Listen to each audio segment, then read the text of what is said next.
Well, good morning, good afternoon, everybody. Welcome in from across the continent. We've got so many students today, which is very, very exciting. And if you're new to us at Exploring by the Seat of Your Pants, we are all about bringing conservation, adventure, and science into classrooms around the world. And you're catching us on an epic day because today, in earnest, we begin for our 10th year in a row, our epic month celebrating and showcasing the most kick-ass women in STEM on planet Earth. We've got, I think, 50 broadcasts this month, everything from Egyptology to paleontology. We've got coral reef conservation. We've got a little bit of everything. It is such a wild ride, and you can check out all of it on our YouTube channel.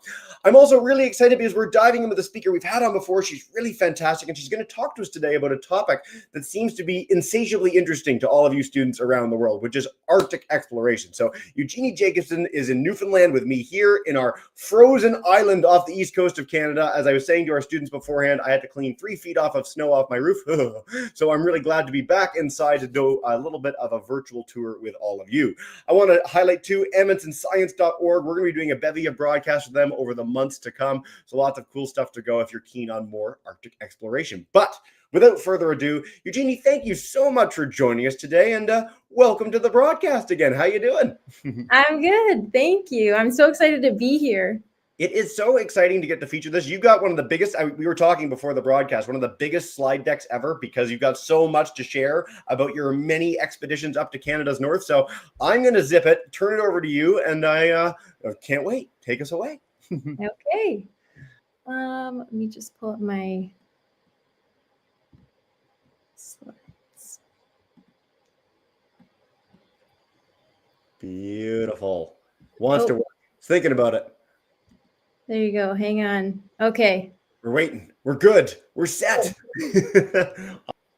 Okay, we're all ready. All right. Hi, everyone. I am so excited to be here. I was just thinking while I was watching that countdown that I would have loved to see something like this when I was your age. And so I'm really excited to be able to speak to you all today. So the talk that I wanted to bring you was a journey to the Arctic. So not just talking about how I ended up studying the Arctic, but also my path and how I got there. So before we start, like Jesse said, my name is Eugenie. I am a PhD student in marine science, which basically means that I've been in school for as long as I can remember. I feel like I'm a lifelong student at this point. I love to learn. I've always loved the Arctic. And so I'm just nearing the end of my PhD now. I'm also a science communicator. And so as much as I love learning about the ocean, I also love talking about the ocean. Jesse mentioned we have some classes from different places of the world. So this was before I knew, I think we have one group in Argentina, which is really exciting, but I didn't include you all on this map. But here are some places. So we have Canada, we have a few places in the States, and also Nicaragua joining us today. And so hopefully we can use this as sort of a basis to orient ourselves about where this story is going. Okay, so for this story, or where does my story start? I'm from a place called the Sunshine Coast, which is in British Columbia, which is on the west coast of Canada. And I put this little picture of me here when I was really little. I spent most of my time in the water, just in awe of it. And I think it started a lot of my love for the ocean after. So this is the Sunshine Coast. I know we're not at the Arctic yet, but just I wanted to highlight this. So this is where I grew up. There's a lot of deep fjords, big mountains, a lot of whales and seals. I was always really interested in learning about the environment. I also started doing kayak tours when I was a bit older. And so I got to take people out on the water and help teach them about what they were seeing. And from that, I got to see a lot of really cool changes that were happening in the water.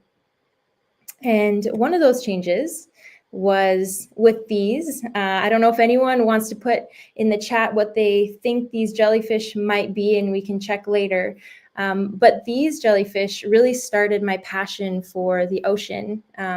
They group together in these thing called smacks. So kind of like if you have a group of crows, that's called a murder, which seems really aggressive. But we also have this group of jellyfish that come together and they form a smack.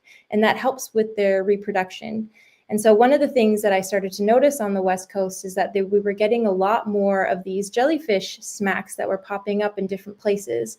And so that got me thinking a lot about science and about asking questions and about almost coming up with these hypotheses of what might be going on in the water. And another thing that I wanted to add is that I also at one point wanted to be a singer. This is me and my grandpa. I love to sing. There was maybe one dream that I had when I was a kid where I wanted to be on stage somewhere. But turns out I'm a good living room singer, not so much a stage singer. I also play piano, and I thought maybe my career path might have me doing maybe a little bit of music. But I just couldn't shake that thought of the jellyfish and sort of the questions that I had had about the ocean.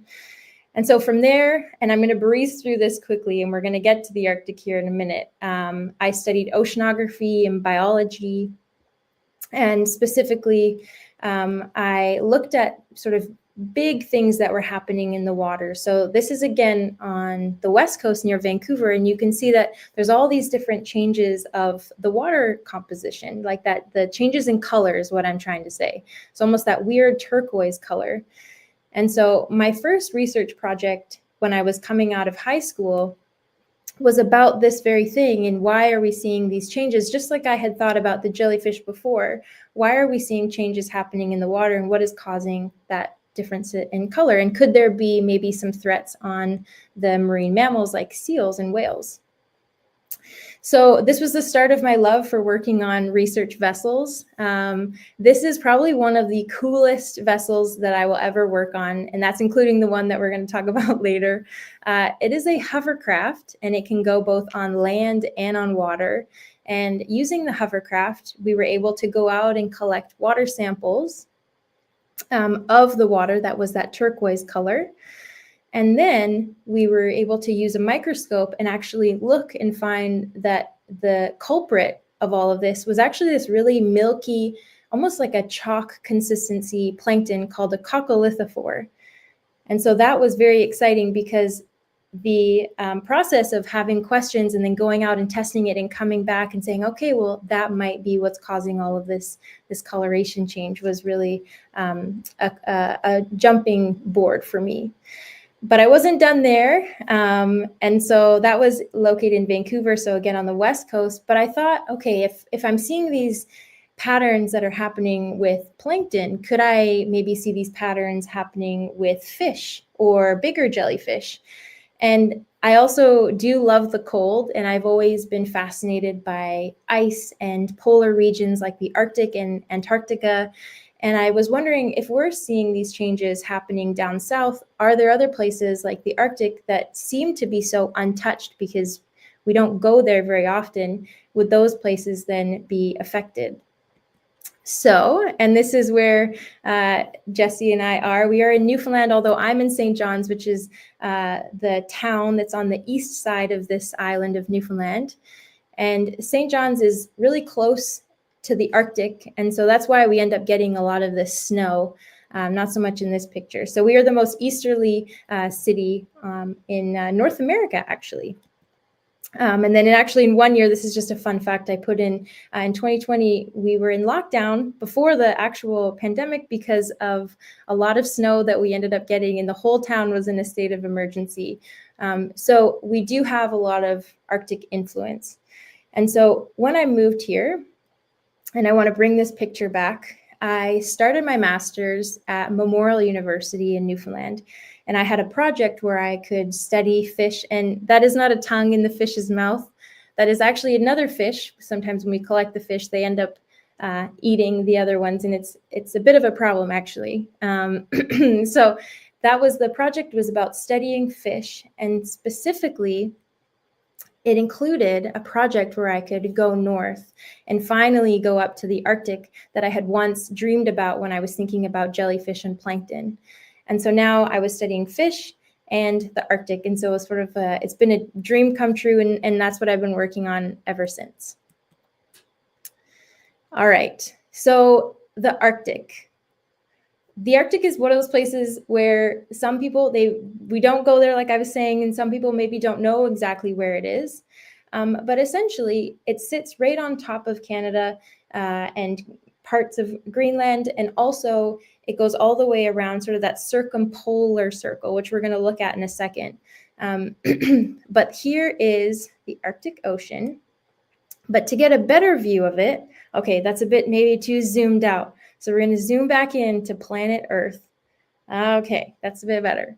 All right, so this, what we're looking at, you can see on the bottom is Greenland, and then that whole white thing in the center, that's an ice sheet that is within the Arctic Ocean. So that whole disk that we're looking at up there is the Arctic. And we can see that Canada has a lot of those archipelagos of islands. So all of those little islands that are dotted in the Arctic that tend to get ice covered.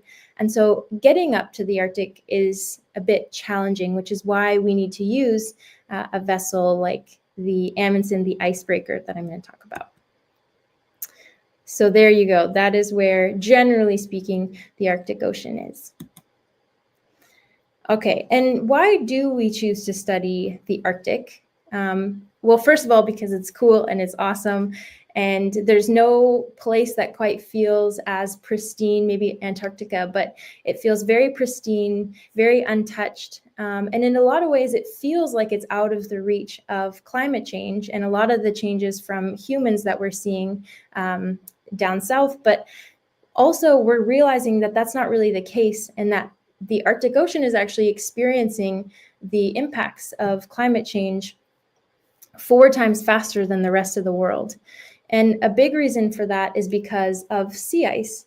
So in the Arctic, if you have white sea ice and they're covering the ocean, but as the ocean and as temperatures start to warm and the ice starts to evaporate, it sort of shows that really deep color of the water, that black color of the water. And so it ends up absorbing a lot of the sun. Now, just to back up really quickly, it's kind of like if you were to go outside and you had a white t-shirt on and it's a warm summer's day and you're a white t-shirt and you're okay, but your friend shows up with a black t-shirt on a summer's day and they get a lot more hot than you do. And so that's what's happening, is that the ice actually helps to reflect a lot of the warmth. But now that the ice is less, then it gets a lot warmer. And that has a lot of impacts for the animals that live there, like the polar bears who now don't have as much sea ice. Of course, also for the seals that polar bears feed on and for seals to find food. And then also there have been indigenous peoples that have lived in the Arctic for millennia. And so the Inuit have used the land for food sources, for their housing. But with all of these changes, it's causing these effects on how they live their day-to-day life. And so we know a lot about what's going on maybe over the water. We can see these changes that are happening, but what's actually happening under the ice, because those are things that we don't see. And knowing, for example, how many fish are in the ocean is something that we'll never really be able to answer. But can we get a little bit closer, and what does that look like and how do we do it? So this is where the Amundsen part comes in. So this is a ship that I work on every summer. I've done 6 expeditions on this ship over the last 5 years. I've been lucky enough to go. The trips themselves, you go for a month at sea. So imagine, I don't know if there's anyone that thinks that they could do like 5 months or a month at sea, let me know, because sometimes it can get a little bit long. I can only go for a month, otherwise I feel like I get too cold. But this is the Amundsen. It's an icebreaker, and it's based in Canada, and then it travels up and does all of its expeditions in the summer. And this is something that I wanted to show. This is a time lapse of the Amundsen going through the ice. And we can see how it tries to navigate all the different ice flows, and how if we weren't in an icebreaker, this would be a lot more challenging, because you just wouldn't be able to get there. And there's this point in the video also where you can see that the ship stops, and it's not because the video stopped, but it's because someone, I think in the bridge, was making a call to one of the engineers that's in the engine room and said, hey, can you put the other engines on? So there's actually 3 engines or motors, I guess, that they have on this ship. So they need an extra oomph to get over the ice, because this was one time where I thought we were going to get stuck, but we didn't, of course. It's okay. So, and this is one way that we travel to all of these different stations that normally we wouldn't have been able to before. It's almost, oh, see there, it got stuck again. Oh, it's so very satisfying to look at that one. Okay. All right, so on the ship, there's about 80 of us that are there. Everyone has a role or a job that they're doing. So there's 40 scientists that are there, and there's 40 Coast Guard crew members. So there's missing a lot of people in this picture here. But just to say that there are navigation officers that help us with the ice. There are sea ice specialists. There are people that study birds and whales. There are people that study pollution in the air. There are people like myself that do more of the biology. We do the fish and the plankton. There are the captain of the vessel as well. There's even a nurse on board. There's the cooks. There's everybody that works together to make this a successful research mission. So let's pivot now and talk about fish and zooplankton and the things that I work on the ship that are very near and dear to my heart. So this is something I wanted to try, Jesse. Hopefully this works, but the zooplankton, I just want to know if anyone knows what this is or what they think zooplankton means, because we talked about plankton, but what is zooplankton? So we've got a bunch of teachers here on StreamYard with us, Ms. Gonzalez, Ms. Coburn, Mr. Gerard's class. If you guys want to chime in the chat, YouTubers, you guys have been really on the ball for answering some things. So zooplankton, and by the way, this is a really niche thing, but almost everyone pronounces it zooplankton, and I'm in the zoo camp, so thank you very much for joining me, because it should be zoo, because it's spelled like zoo, and together we're going to fight off all the people who think otherwise. Let's see. Plankton, by the way, in general. So we've got, for anyone who wants to chime in with that, we've got things floating around in the water, maybe small animals in the water. These are all really good answers to begin, actually. So is there anything you want to elaborate on that? Maybe small animals or small things floating, Eugenie? Yeah. So, okay. So we are going to, so zoo, meaning we can think of like zoo animals. We think of animals in a zoo. So the zoo part means animal. And then the plankton part means a drifter. So the word actually means like a drifting animal, which I think is pretty cool. Okay, so the way that we sample, so we go in and we take a little sample of the plankton and the fish that are there. We use nets to do that. We put them in the water for about 10 minutes, and then we can get a catch that looks like this. So in this case, those top two pink ones are krill. We also have some amphipods that are kind of like these insects. We also catch a little bit of juvenile small fish and other sorts of plankton. And then this is one that I love a lot. It's called a hystrix. And to me, it just kind of looks like an alien organism in there that I think is cool. We also look at sort of the fish communities that we find. So what kind of fish are there and why are they there? Some of the questions that we're asking ourselves. So we'll put our net down and then we'll sort all of the different catches. In this case, we can see there was a lot of shrimps in this one place. There were maybe some anemones. And the one that I was holding there is an Arctic cod. And so with all of this, we can also use other projects to say, okay, maybe like what kind of things are they eating? We can look at their diet, their stomach. So there's a lot of people that rely on the samples that we collect when we go up north. This is one of my favorite fish. This fish actually has an antifreeze protein, and it looks like a chicken breast, I find, and it can survive in very cold waters because of the antifreeze properties of it. And it also always just has a really round belly, and I just love it. So this is called a snailfish. We also have lumpfish that we catch a lot. This one is also very cute. This one actually had some little crab larvae on it, I just noticed.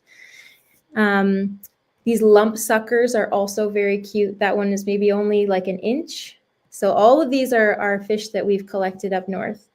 This is Arctic cod. This is one of the biggest fish that lives in the Arctic. And it's really not that big because that's my hand. And it just goes to show how small the species are when there's not a lot of food for them to eat.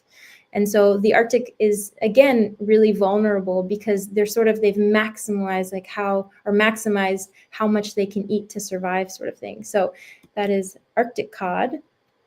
This one's really cool. This one's a basket star. So it's a sea star with these really long appendages that it can snatch food out of the water and create habitat for other small fish. This is a really cool discovery that we had this past year of jellyfish that we saw. It's a ctenophore. It's another one of those zooplankton ones. It drifts in the water. Very fuzzy, and we still haven't identified it, but we think it might be a new species. This one's really weird. It's called an abyssal grenadier, meaning that it lives in the abyss in the deep ocean.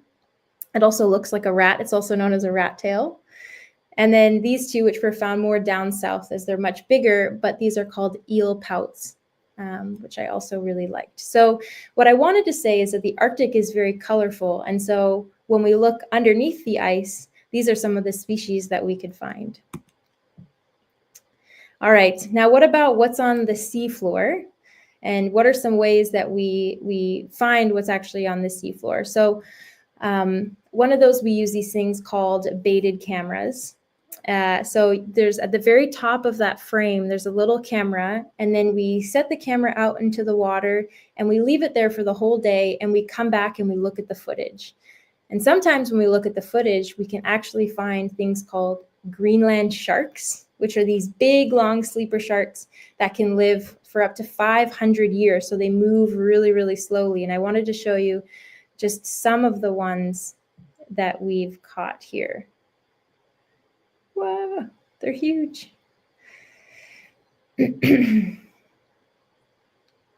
I love them. They're just the most magnificent deep sea creature. They're fantastic. They're very cool. And scientists can actually age them by looking at how many parasites they have in their eyeballs, which is very cool, and how many marks that they have on their skin. So there you go. There's a Greenland shark. That was a very exciting day when we saw the Greenland sharks there, and it's rubbing up on the squid bait that we put down for them. All right. What about submarines? Do we have those? We do have something on the Amundsen called a remotely operated vehicle, and it has two arms you can see on the front that pilots can actually maneuver from inside of the ship. And it's sort of like a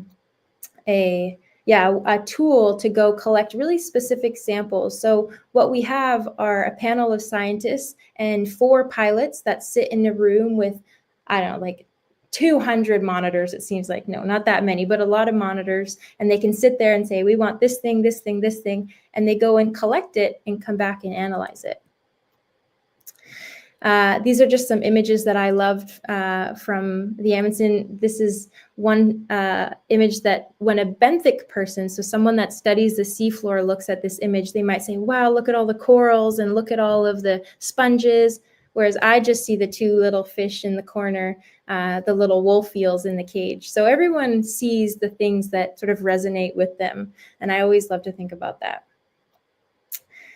They also do some mud sampling, water sampling. I added this in later, but I think we're getting a little bit close to time. There's something called a rosette, and all these different bottles that collect water at different depths. And that helps us a lot to understand how water has moved and is moving with climate change. And this is just one of the ways that they collect the water. And then all of the scientists come in and take all of the water from those samples that they need. And so again, it could be like 40 people could be using this one instrument to collect their samples. With glaciers as well, there's a lot of work that is happening on the ship with glaciers. This was last year. We got to go out on one of the small vessels that comes apart from the big ship. So this is going along Belcher Glacier, and we were mapping how far the glacier was shrinking because they had been there the years prior. And of course, while we were there, we also got to see a polar bear in the water. So nice.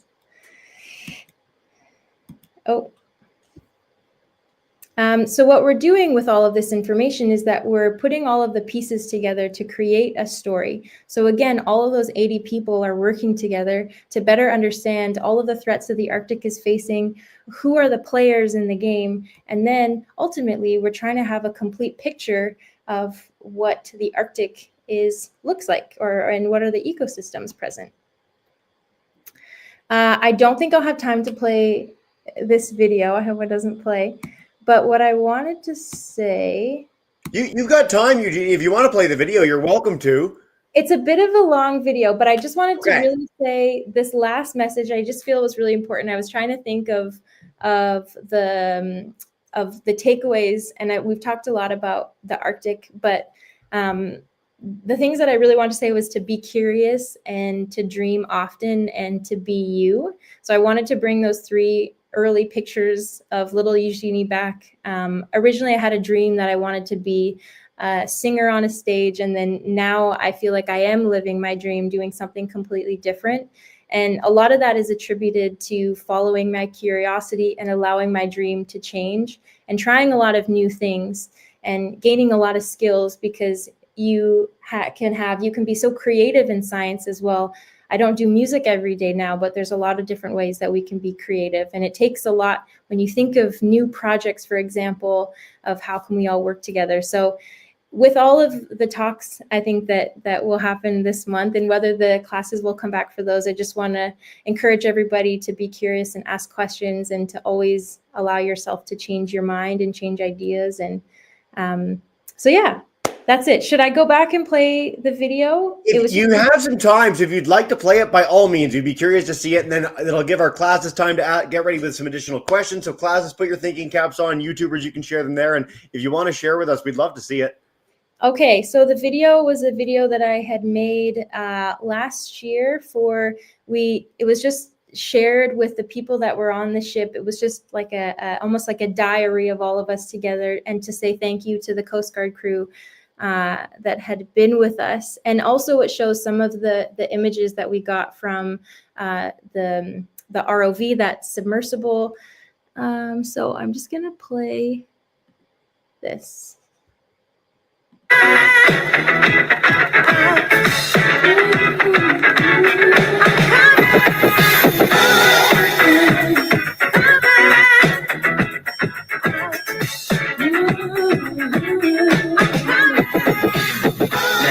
Who's hot, who not? Tell me who rock, who sell out in the stores. You tell me who flop, who cop the blue drop, who jewels got blocked. Who know they don't get down to the blue drop. The same old pimp, mace, you know ain't nothing changed with my limp. Can't stop till I see my name on the blimp. Guarantee a million sales gonna double up. You don't believe I'm on the run, double up. We don't play around, it's a bet laid down.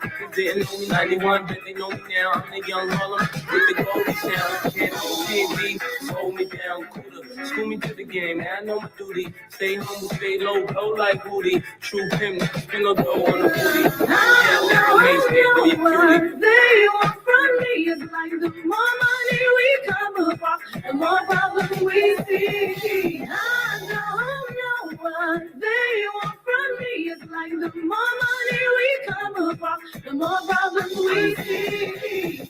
I know you rather see me die than see me fly. I call all the shots, rip all the spots, rock all the rocks, cop all the drops. I never think of now when all the ball stops.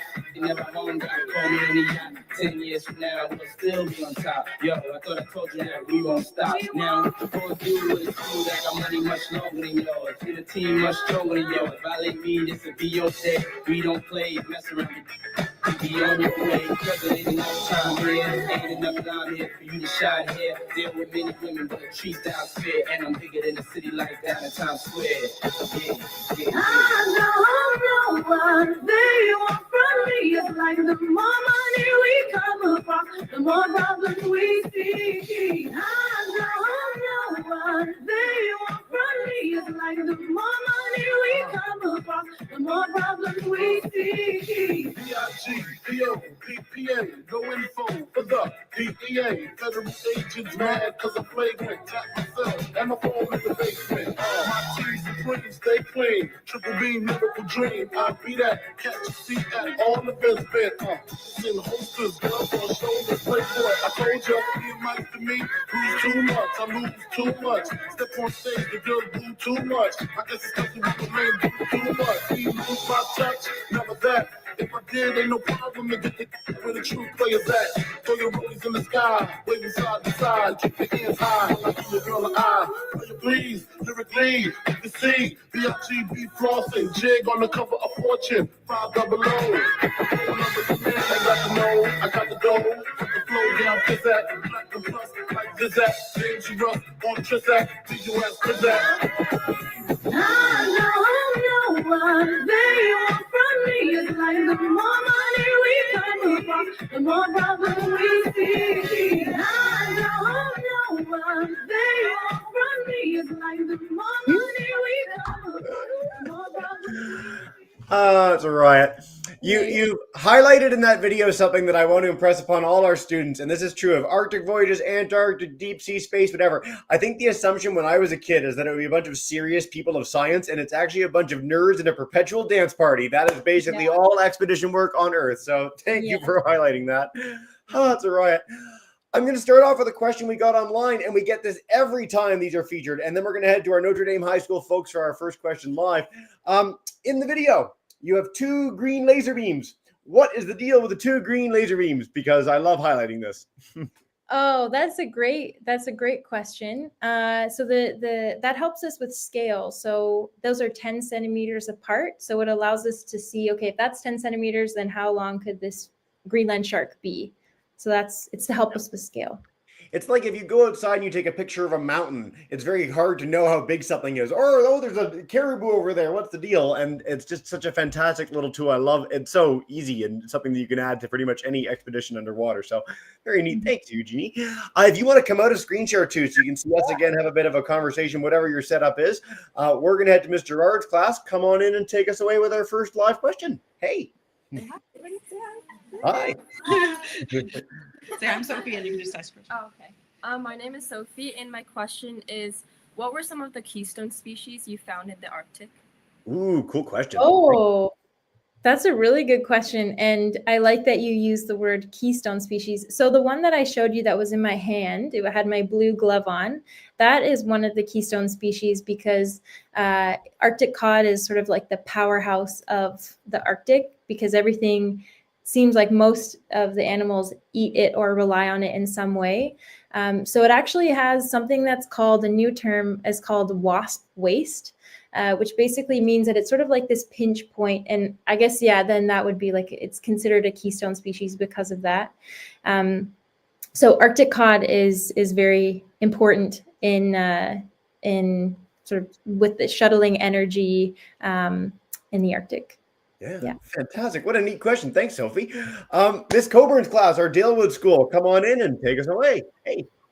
Hi, everybody. First of all, the amount of jobs that you told us that are possible are unbelievable. So you just blown us away by that. We're a remote class, and I have Alexis at home, and she's going to ask you a question. Perfect. Hey, Alexis. My question is, what is your favorite discovery so far as a marine scientist? Ooh, no pressure. Favorite discovery so far? Actually, I just discovered something last week that I'm really excited about. And normally it doesn't happen because actually I'm an ecologist, which means I try to make sense of what's in nature.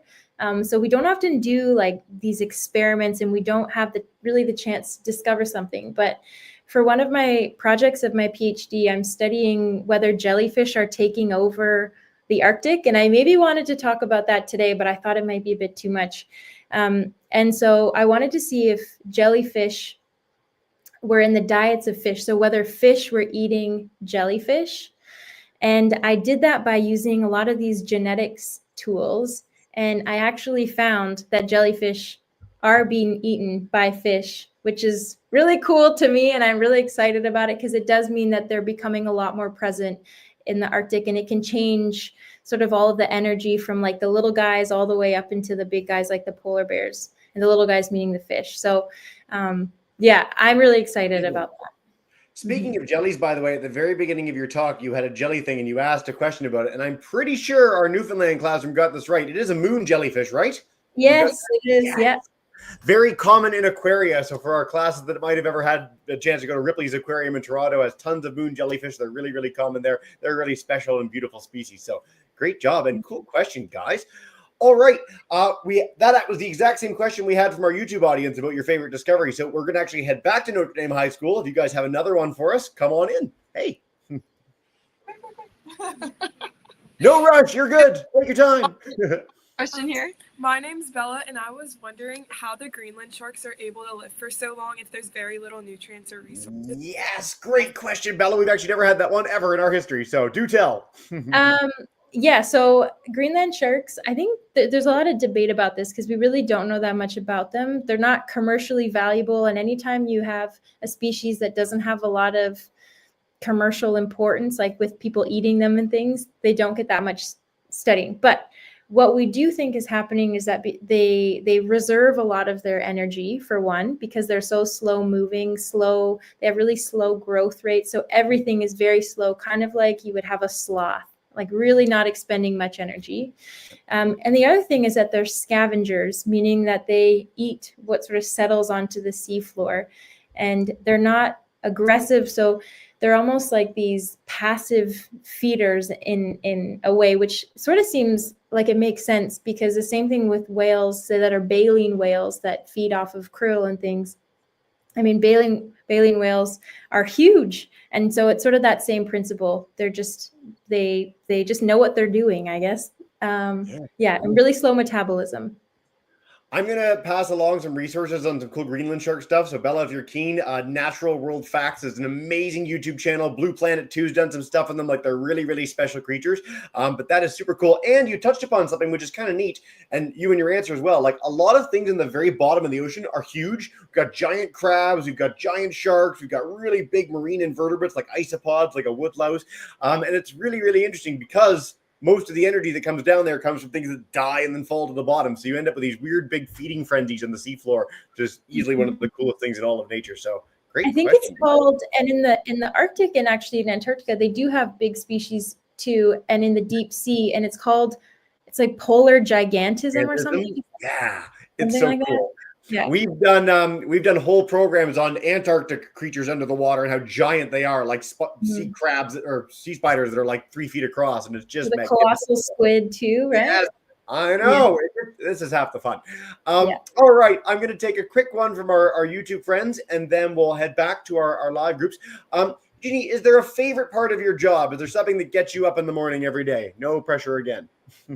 Oh, I love being out at sea. I think that for me, being out at sea is where it started. And so being able to go back is always such a privilege. And it never is lost on me when we're up north of how much of a privilege it is. So I would say being out at sea is my favorite, because then you can just let your curiosity like run rampant. And the project that I had that I talked about, where I discovered that fish were eating jellyfish in the Arctic, that was a project idea that I had when I was up north. So the best thinking happens when you're out there. It feels like you're a true scientist, and also the people are really what makes being out there amazing, because the people, we're all like, everyone is like-minded and is so curious, and everyone has all of these stories and all of these skills that they come with. And so getting to know people also in the field is one of my favorite things.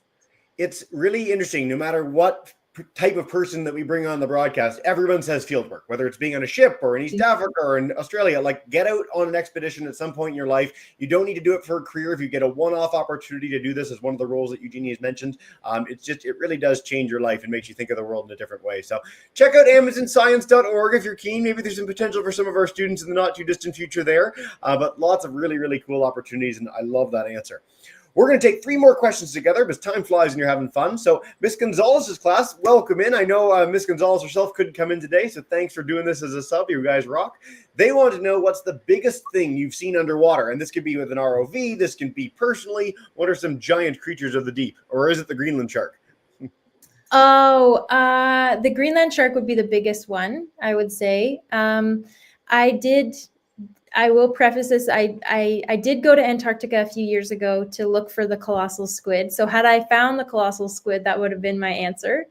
But my other answer is orcas, because coming from the west coast of Canada, we have a lot of orcas. And there was 2 summers ago, I was snorkeling. I was with my dog, and all of a sudden we heard these orcas not far away, and they were probably about 20 feet away. They were too close for my liking, I think, but that was probably the biggest thing that I've ever encountered underwater. Very cool. We've got a few coastal classes today. We got some folks in Newfoundland, some folks in California. Like, if you get whale watching, it really is like one of the great joys of all time. No amount of video or pictures can do justice to a whale in person. So I'm so glad you mentioned that. We're going to head to Miss Coburn, and then we're going to wrap up with our high school crew with one final question. And I want to stress for anyone who's keen after this, Eugenie, you didn't want to harp on this too much, but you have a fantastic TikTok channel where you do all sorts of really, really amazing and stellar videos. So I encourage our classes to check that out, as well as that Amundsen Science website, because there's lots to discover there. But Dale Wood, come on in for one more question and take us away. Yeah, we've got John here from our remote class. It's grade 7. He has a quick question for you. Perfect. Hey, John. John's thinking about it. He's thinking about it. Are you there, John? How Oh, there we go. hello? Yep. How are changes in Arctic sea ice affecting marine food webs? Ooh, did you catch that? How are Changes in marine sea ice changes in the Arctic sea ice affecting marine food webs? Cool question. whoa. Yeah. That was my master's project right there. That's a really good question. Very well thought out. They are affecting it in a lot of ways. I mean, if we'd already talked about Arctic cod, that one fish that they, one of their larval stages, they are, how do I say this? They're more associated with the ice when they're younger. So they spend a lot of time feeding in the sea ice, and it's almost like a little nursery for them. So those ones, the species that are more endemic, what's called, to the Arctic, those ones, or the residents that rely on the sea ice, those ones are the ones that are getting more affected. But one of the things in my master's that I thought was really cool, what I was learning about is sea ice. With the loss of sea ice, it's causing there to be more food web activity happening in the open ocean. And that's because a lot of the particles that come from the atmosphere and then all of the plankton, it ends up getting recirculated. But when you have more of a sea ice dominated ecosystem, it means that all of that heavy sea ice sinks to the sea floor. So it means that your organic matter sinks. Now, this is kind of going over, I think, what this talk, I'm really surprised by this question.